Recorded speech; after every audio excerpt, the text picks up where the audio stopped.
Good morning students. आज हम discuss करने वाले हैं क्लास 9 ज्योग्राफी के फर्स्ट चैप्टर को, India size and location, Bharat आकार तथा स्थिति। काफ़ी आसान चैप्टर है लेकिन बहुत इंपॉर्टेंट चैप्टर है जिसमें हमें बहुत कुछ समझना है। मोटे तौर पर हम 3 टॉपिक डिस्कस करेंगे। भारत की लोकेशन यानी स्थिति की बात करेंगे, दूसरा हम बात करेंगे आकार के बारे में, और तीसरा टॉपिक रहेगा हमारे पड़ोसी देशों के बारे में हम जानने की कोशिश करेंगे। इसमें स्थिति की बात करें तो जैसे आपने कई बार पढ़ा भी है, 6th क्लास में आपका 7th चैप्टर था भारत, हमारा भारत या हमारा देश। तो उसमें आपने पढ़ा था कि भारत की लोकेशन 8 डिग्री 4 मिनट से लेकर के 37 डिग्री 6 मिनट है। समझ में ही नहीं आया क्या था क्या नहीं, कहाँ से आया, तो ये हम समझने की कोशिश करेंगे तो बेहद आसान तरीके से। तो चलिए हम शुरुआत करते हैं। सबसे पहले हम शुरुआत करेंगे लोकेशन के साथ। तो भारत के बारे में जैसा कि आप सभी जानते हैं कि एक पुरानी सभ्यता में से एक है, सिंधु घाटी की सभ्यता से शुरुआत हुई थी, जिसके बारे में आप 6th क्लास में पढ़ चुके हो। और ब्रिटिश काल के दौरान हम लंबे समय तक ब्रिटिश शासन है उसके अधीन रहे, जहां पर हमारे संसाधनों का दोहन किया गया। लेकिन स्वतंत्रता के बाद, आज़ादी के बाद हमने सामाजिक आर्थिक प्रगति की है। कृषि, उद्योग, तकनीक या आर्थिक तौर पर हम देखें तो चारों तरफ हमने तरक्की की है। जिस ब्रिटेन के हम गुलाम होते थे, आज हम उसी ब्रिटेन को टक्कर दे रहे हैं। तो ये तो हम मोटे तौर पर हमने बात की, लेकिन हमें यहाँ पर डिस्कस करना है भारत है कहाँ, भारत के आसपास कौन है और भारत विश्व में कहाँ ठहरता है। तो हम स्थिति के साथ बात करेंगे। तो यहाँ पे हम जैसे दिए गया है कि भारत की स्थिति क्या है, तो यहाँ पर दिया गया कुछ टर्म्स पढ़िए सिर्फ। उत्तरी गोलार्ध में है भारत, और ये दिया गया 8 डिग्री 4 मिनट 37 डिग्री 6 मिनट अक्षांश। ये फिर हमें संख्या दी गई है, यहाँ पे देशांतर दिया गया है। अब ये उत्तरी गोलार्ध क्या है, अब ये अक्षांश क्या है, ये देशांतर क्या है, ये ई क्या है, ये एन क्या है, और ये डिग्री, और ये कहाँ से आ गए, इसको समझते हैं हम कि भारत की स्थिति क्या है। अब जैसे अगर एड्रेस की बात की जाए, ये क्या है, भारत का एड्रेस है, पोस्टल एड्रेस। आपका भी होता है ना पोस्टल एड्रेस, जैसे मकान नंबर होता है, हाउस नंबर होता है, फ्लोर होता है, तभी तो वो पोस्टल एड्रेस है। वहाँ पर आपका पोस्ट, या आप जब अमेजन से या फ्लिपकार्ट से ऑर्डर देते हो तो पहुँच पाता है ना। ऐसे ही इंडिया का एड्रेस है। अब वैसे तो कई तरीके से बता सकते हैं इंडिया को। आप देखिए कि अगर आप अमेरिका में हो, यूएसए में हो, कोई आपसे पूछे आप कहाँ से हो, तो आप क्या बताओगे, आप कहोगे मैं इंडिया से हूँ। अगर आप साउथ इंडिया में तमिलनाडु में हो, आपसे कोई पूछे आप कहाँ से हो, तो आप कहोगे कि मैं दिल्ली से हूँ। दिल्ली में कोई आपसे पूछे तो आप बताओगे कि मैं नॉर्थ ईस्ट से हूँ, मैं साउथ दिल्ली से हूँ। अगर नॉर्थ ईस्ट में ही आपसे कोई पूछे, आप कहोगे मैं यमुना विहार से हूँ, ऐसे ही बोलोगे ना। मान लीजिए यमुना विहार से हो, अगर यमुना विहार में कोई आपका फ्रेंड पूछे तो आप हो सकता है उसको ये बता दो कि भाई साहब ऐसे जाना, चौथा जो गली है वहाँ पर एक शंकर जलेबी वाला रहता है, उस शंकर जलेबी वाले के पास से जाओगे ना तो वहाँ पर एक रेड से कलर का मकान मिलेगा, वो मेरा है, हमारा ही घर है, आ जाना। अगर क्या यही पोस्टल एड्रेस भी दे देते हो? नहीं देते ना। ऐसे तो डाक नहीं आने से रही, फ्लिपकार्ट का ऑर्डर है कहीं और ही जाएगा। ऐसे ही इंडिया के बारे में हम लोकेशन की बात करें तो वैसे कह सकते हैं कि ये नॉर्दर्न हेमिस्फेयर में है, उत्तरी गोलार्ध में है, एशिया में है, साउथ एशिया में है। क्या ये आपका एड्रेस जैसे हमने फ्रेंड्स को बताया वैसे ही है। एग्जैक्ट जो लोकेशन होती है वो होती है ज्योग्राफिकल लोकेशन। तो अब यहाँ पर थोड़ा सा हमें समझना कि ये हमारी है पृथ्वी। ओके, सपोज कीजिए कि ये हमारी क्या है, पृथ्वी है, अर्थ हमें दी गई है, और इसके बीच में से एक रेखा जाती है। ये जो रेखा है इसको बोलते हैं भूमध्य रेखा, जो पूरी पृथ्वी को 2 भागों में बांटती है, उत्तरी भाग और दक्षिणी भाग। क्योंकि ये पूरा गोला है ना, तो उसके उत्तरी भाग को हम बोलते हैं उत्तरी गोलार्ध। ओके, उत्तरी गोलार्ध जिसकी बात की थी, और दूसरा भाग है उसको बोलते हैं दक्षिणी गोलार्ध। इंडिया उत्तरी गोलार्ध में आता है, इसलिए हमने उत्तरी गोलार्ध लिखा हुआ है कि उत्तरी गोलार्ध में। ओके, एक चीज़ तो समझ में आ गई कि इक्वेटर है। अब यह कि इक्वेटर क्या है, पृथ्वी को 2 बराबर भागों में बांटती है। वास्तव में अगर वहां जाकर के देखेंगे तो कोई लाइन नहीं है, काल्पनिक रेखा है।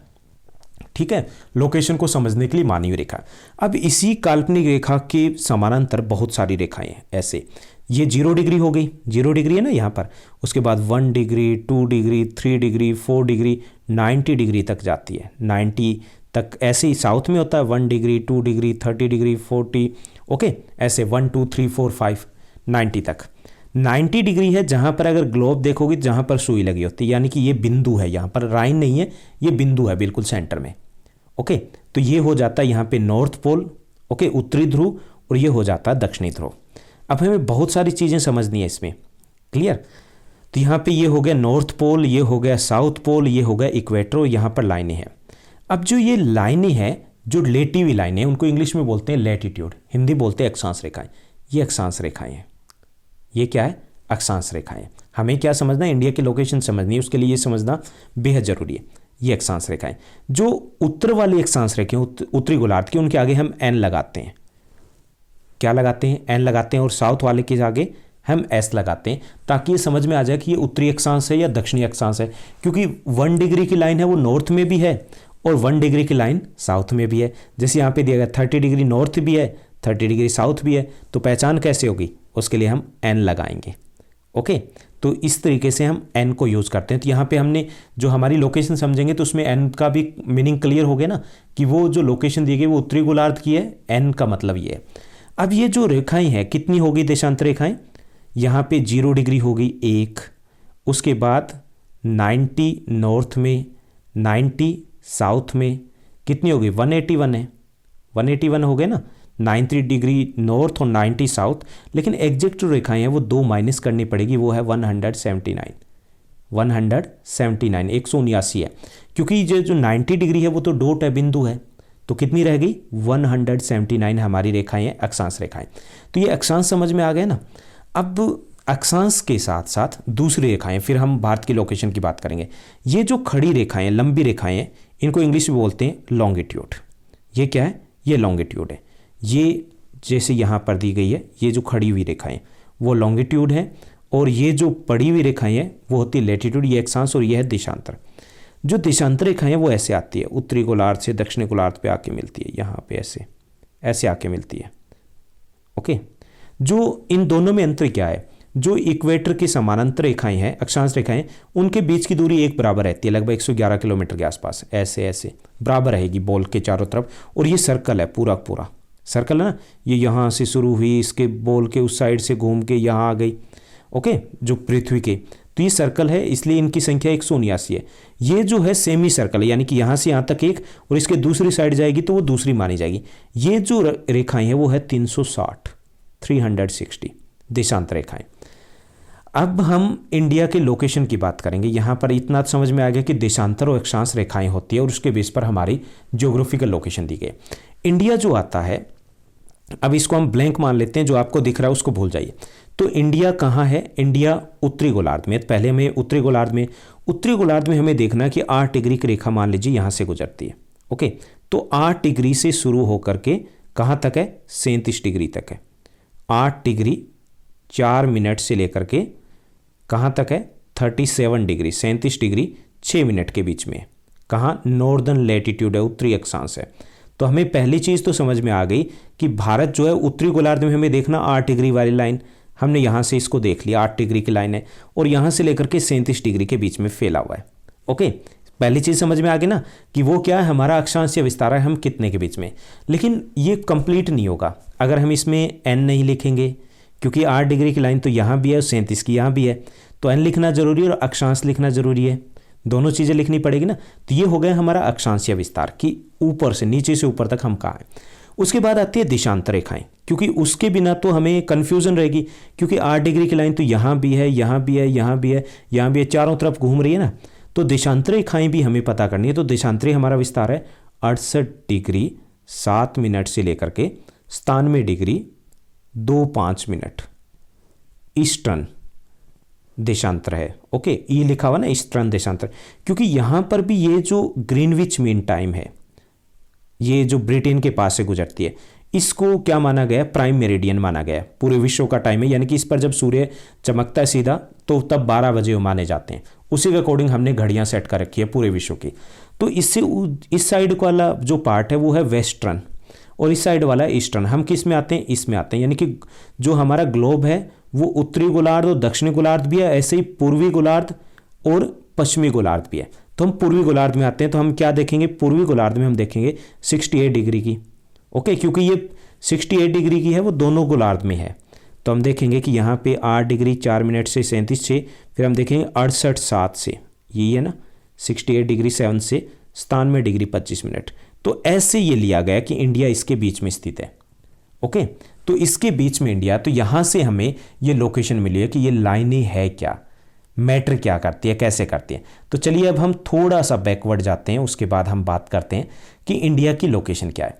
कि इंडिया जो है, भारत जो है वो उत्तरी गोलार्ध में स्थित है और उत्तरी गोलार्ध में 8 डिग्री 4 मिनट, इसको क्या बोलेंगे हम, मिनट, 8 डिग्री 4 मिनट से लेकर के 37 डिग्री 6 मिनट उत्तरी अक्षांश, यानी कि ऐसे और ऐसे। अगर हम थोड़ा सा इंडिया को अगर मैप की बनाने की कोशिश करें, यहाँ पे हालांकि मैं फिंगर यूज़ कर रहा हूँ तो बन नहीं पाएगा,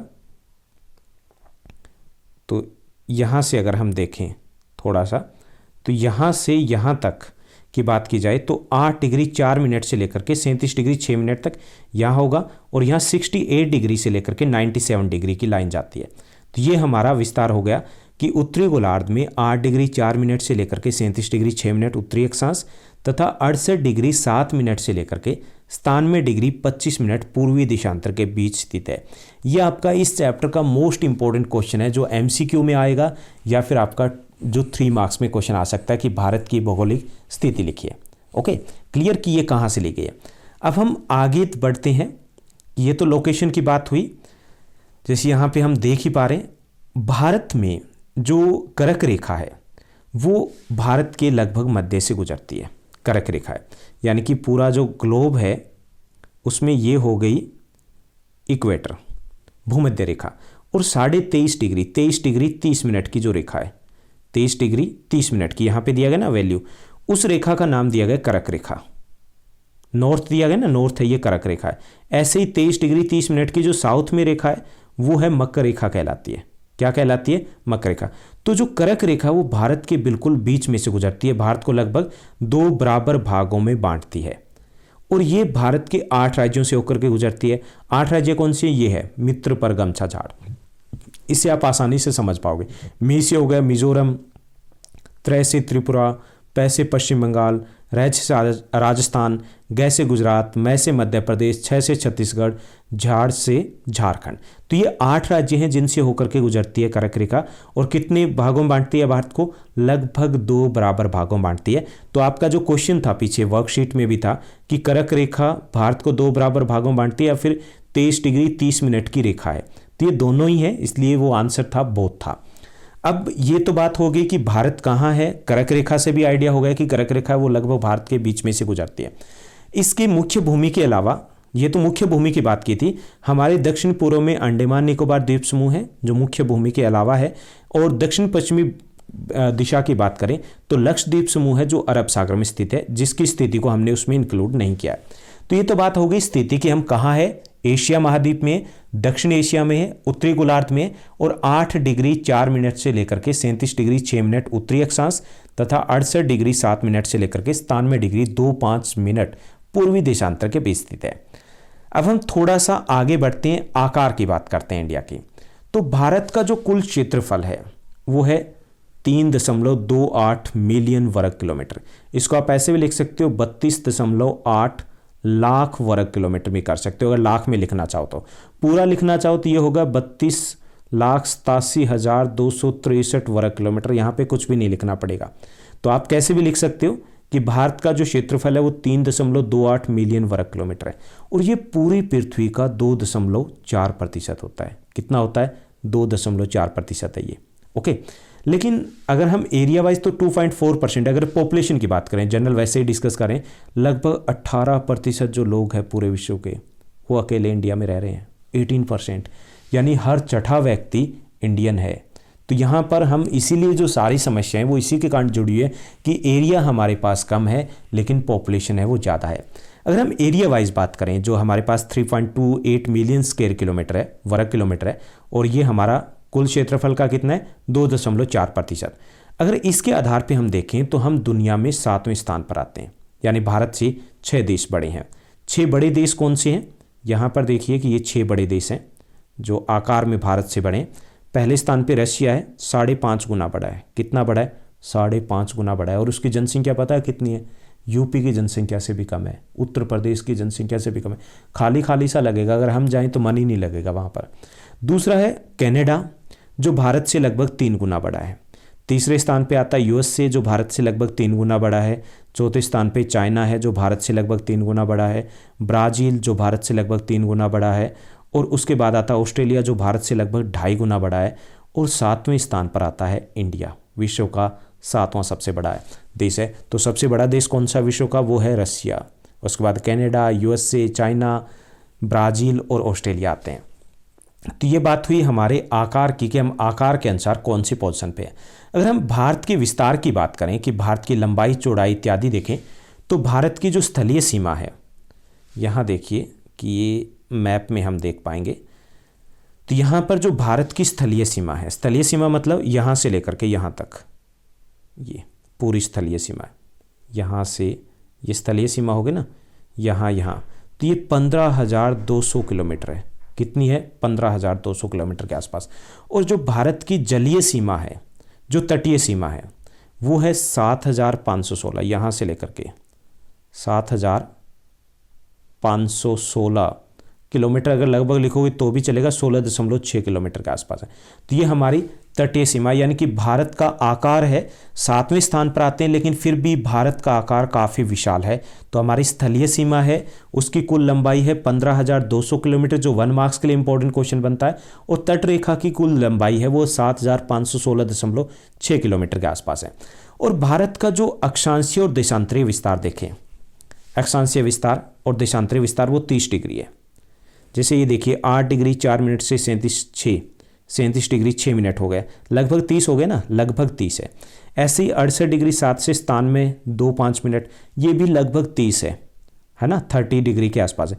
तो भारत जो ऐसे और ऐसे, अगर उत्तर से दक्षिण की बात करें यानी अक्षांशीय विस्तार, पूर्व से पश्चिम की बात करें यानी देशांतरीय विस्तार, ये दोनों ही 30 डिग्री है।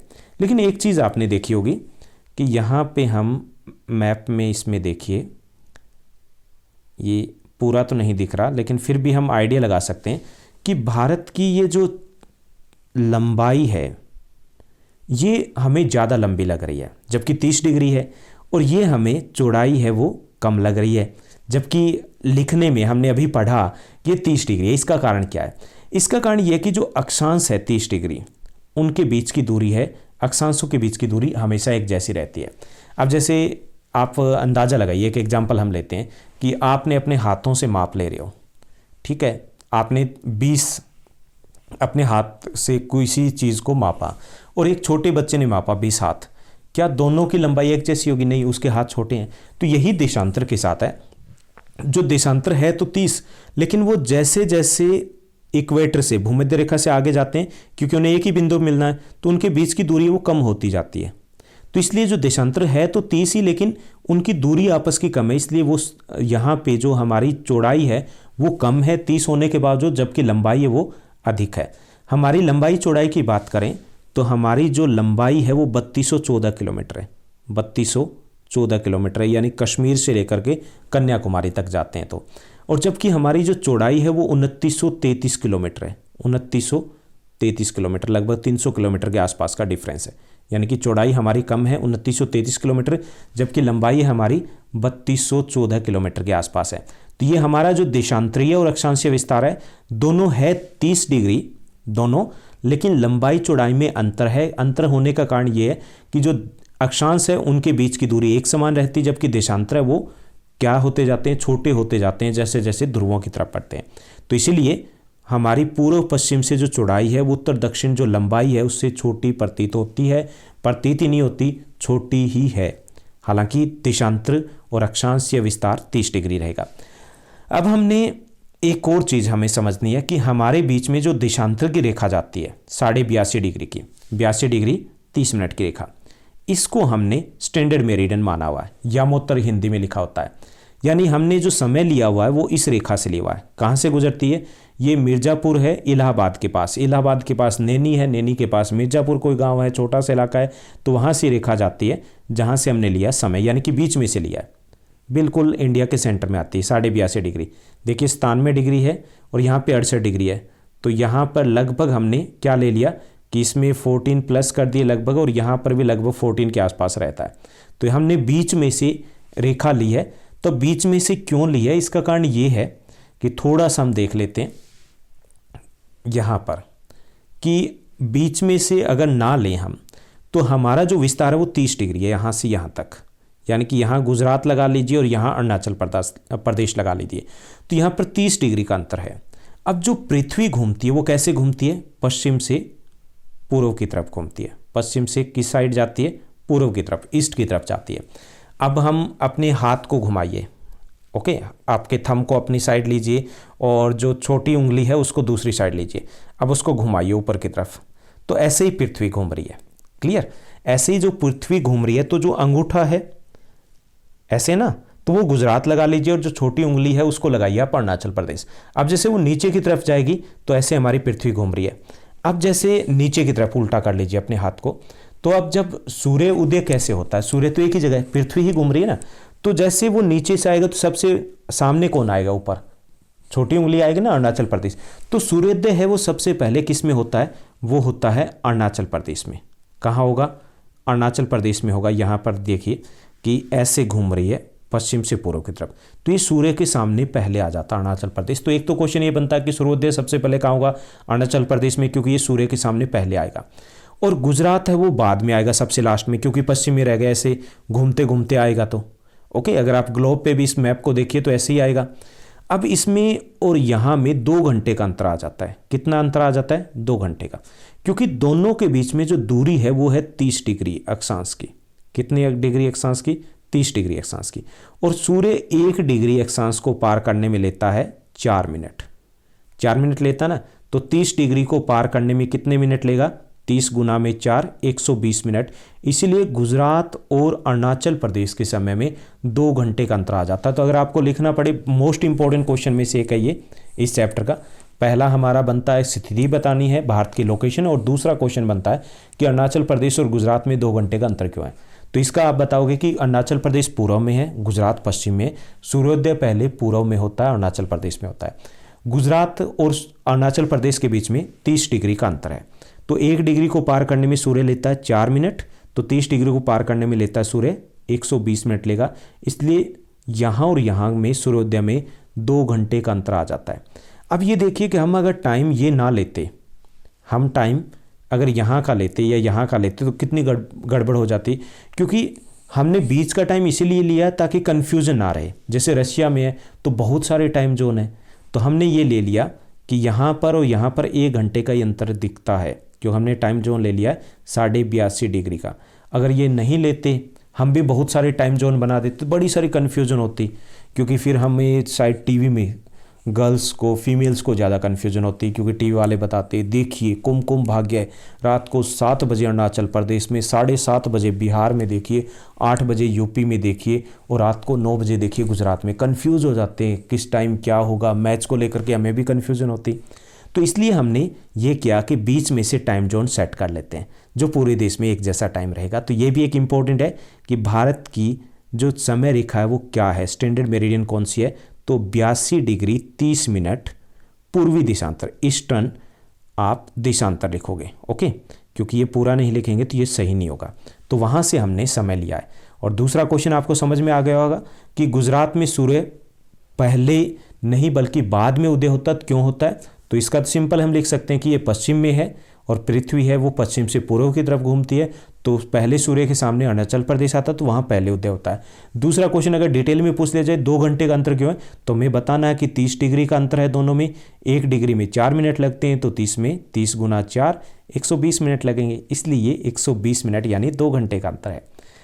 तो ये तो हमने डिस्कस कर लिया। अब हमारा तीसरा टॉपिक आता है, ठीक है। हमारा मोटे तौर पे ये चैप्टर कंप्लीट हो चुका है, लेकिन हमारे 2 छोटे छोटे टॉपिक्स रहते हैं।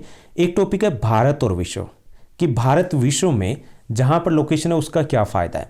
तो भारत है वो पूर्व और पश्चिम एशिया के बीच में विश्व के केंद्र में है, यानी एशिया के मध्य में आ जाते हैं हम, दक्षिण एशिया में। और अगर पूरे विश्व की बात करें तो लगभग सेंटर में आ जाते हैं। बड़े सारे फ़ायदे हैं इसके, कि पूरे हिंद महासागर में पश्चिम में जो यूरोप के देशों को जोड़ता है, पूर्वी एशिया के देशों को जोड़ता है, तो भारत इन पूरे देशों के बीच में आता है। यानी ऐसा कोई व्यापारिक जलमार्ग नहीं है जो भारत से होकर के ना गुजरता, और भारत से होकर जाना ही पड़ता है। इसके साथ साथ अगर हम दक्षिण में प्रायद्वीपीय पश्चिम के तट के साथ साथ बात करें तो पश्चिम एशिया से भी हम जुड़े हुए हैं, हम अफ्रीका से भी जुड़े हुए हैं, यूरोप के साथ भी जुड़े हुए हैं, हम पूर्वी तट से बात करें तो दक्षिण पूर्वी एशिया है, उनसे भी जुड़े हैं। तो बीच की लोकेशन ऐसी है कि हम अफ्रीका, एशिया, यूरोप और पूर्वी एशिया, ऑस्ट्रेलिया, न्यूजीलैंड इनके साथ जुड़े हुए हैं, बीच में आए हुए हैं। तो हमारी लोकेशन वो बेहतरीन है। और हिंद महासागर में हमारी इतनी लंबी तट रेखा जितनी किसी और देश की नहीं है, इसलिए पूरे जो सभी महासागर उनमें से अकेला एक हिंद महासागर है जिसका नाम किसी देश के ऊपर रखा हुआ है, इंडियन ओशन, इंडिया के ऊपर नाम रखा हुआ है। ओके, तो चलिए हम इसको देखते हैं कि कैसे हमें ये लोकेशन हेल्प करती है। तो ये देखिए, ये हमारा विश्व मानचित्र है और ये हम यहाँ पर हैं। ओके, तो हमें जो हिंद महासागर के हम बीच में आते हैं, इसलिए इसका नाम इंडियन ओशन रखा हुआ है, हिंद महासागर रखा हुआ देश के नाम के ऊपर। तो हम यहाँ से आसानी से, ये लाल सागर है यहाँ जो दिख रहा है, यहाँ से स्वेज नहर से होकर के यूरोप से भी जुड़े हुए हैं, अफ्रीका से भी जुड़े हुए हैं, पश्चिमी एशिया से भी जुड़े हुए हैं, पूर्वी एशिया से भी जुड़े हुए हैं, ऑस्ट्रेलिया से भी जुड़े हैं। तो हमारी जो स्थिति है पूरे विश्व में वो क्या है? केंद्रीय स्थिति है। तो यहाँ क्वेश्चन तो नहीं बनेगा, लेकिन हमें थोड़ा सा पता होना चाहिए कि भारत की स्थिति क्या है, कि केंद्रीय स्थिति है। और इसके बहुत सारे लाभ है कि हम बहुत सारे इलाकों से जुड़े हुए हैं समुद्री मार्ग के द्वारा।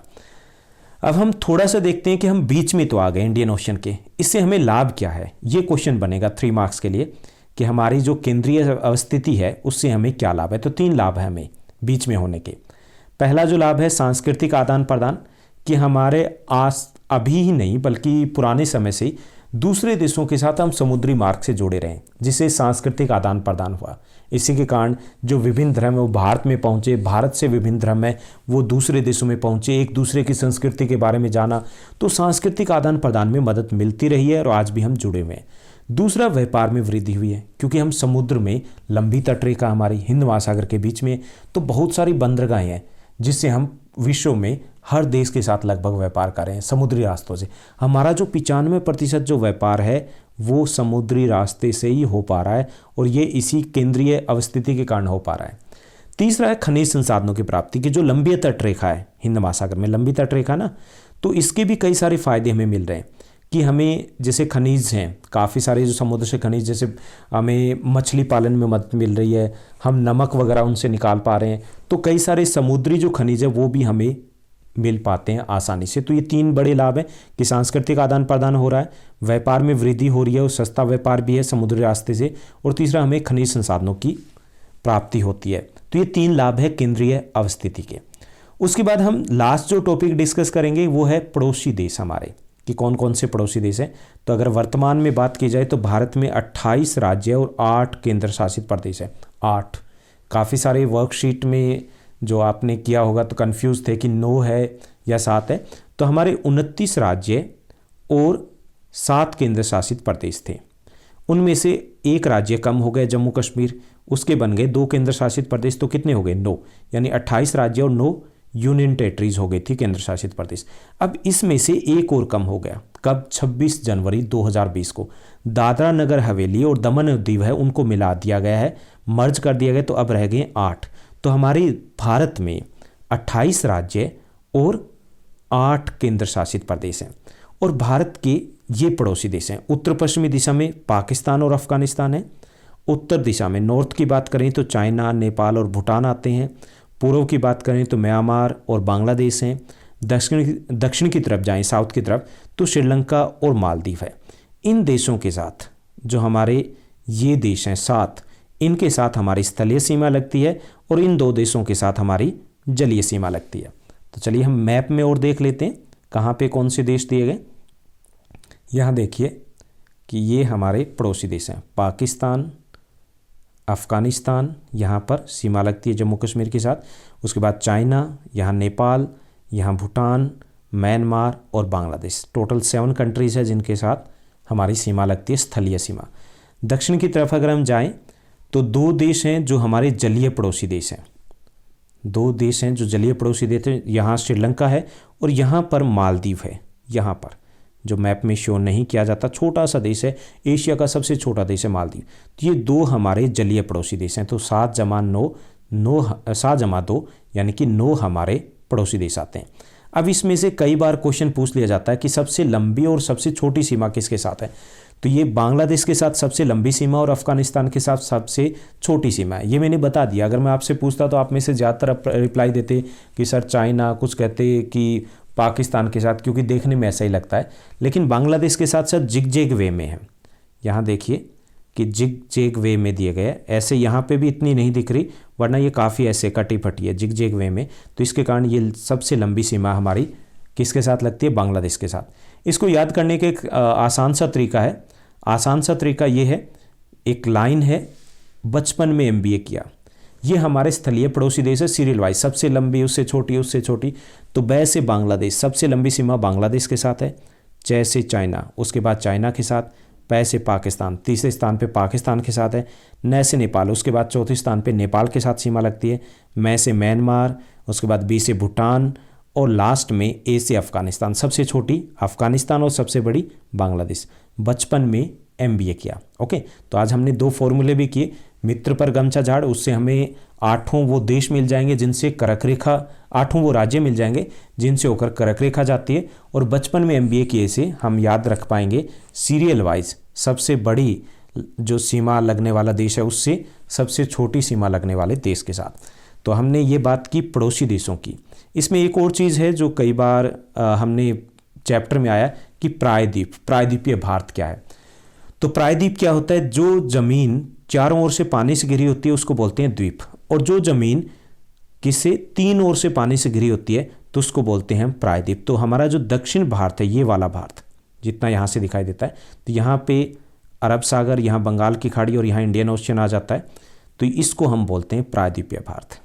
तो ये था हमारा आज का चैप्टर जिसमें हमने छोटी छोटी लेकिन बहुत सारी चीज़ें समझी है। उम्मीद करता हूँ आपको अच्छे समझ में आया होगा, और कल हम नेक्स्ट चैप्टर लेकर के आएंगे। तो ऐसे ही पढ़ते रहिए, हमारे साथ बने रहिए। टेलीग्राम पर ज्वाइन कर सकते हो, वहाँ पे पर्सनल लिंक आपको दे दिया गया है ताकि आप पर्सनली मेरे से कांटेक्ट कर पाओ और अपने डाउट्स है या अपने सजेशन है मुझे दे पाओ। Thank you, bye bye, have a nice day.